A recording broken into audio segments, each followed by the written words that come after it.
10 second 10 बातम्या. प्रायोजक Sandeep university. Faculty and facility simply world class. Beed जिल्ह्याला अवकाळी पावसासह गारपिटीचा तडाखा. पिकांचं नुकसान झाल्यानं बळीराजा चिंतेत.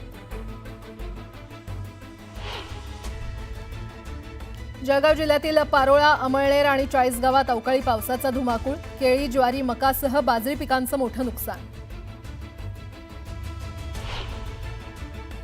मराठवाड्यात वादळी वाऱ्यासह अवकाळी पावसाचा फटका. वीज पडल्यानं तिघांचा मृत्यू तर काही जनावरं दगावली. फळबागांचंही मोठं नुकसान. पंढरपूरच्या पिलीव इथे 8 मोरीजवळ नीरा उजवा कॅनल फुटला. लाखो लिटर पाण्याची नासाडी तर दुरुस्तीकडे प्रशासन दुर्लक्ष करत असल्याचा आरोप. ठाणे बंदरातील आंजर्ले खाडीच्या मुखाशी गाळ साठल्यानं बोटी भरकटून त्यांना जलसमाधी मिळण्याची शक्यता. परिणामी गाळ काढण्याची मच्छीमारांची मागणी. पुण्यामध्ये पतीकडून पत्नीची गळा दाबून हत्या. मृतदेहाची विल्हेवाट लावण्यासाठी दुचाकीवरून प्रवास.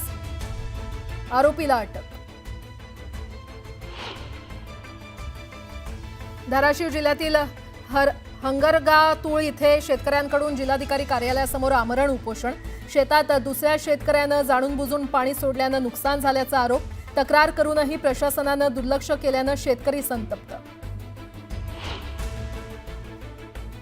नवी मुंबईतील कोपरखैरणे इथे अंमली पदार्थांविरोधात कारवाई. 600 ग्रॅम गांजा जप्त करत एकाला अटक.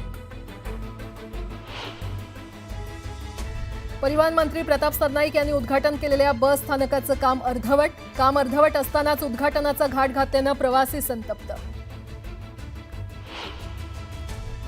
कोरेगावातील भैरवनाथ जोगेश्वरी यात्रेनिमित्त बैलगाडी शर्यतीचा थरार. स्वराज आणि जळवा ही बैलजोडी ठरली प्रथम क्रमांकाचे मानकरी.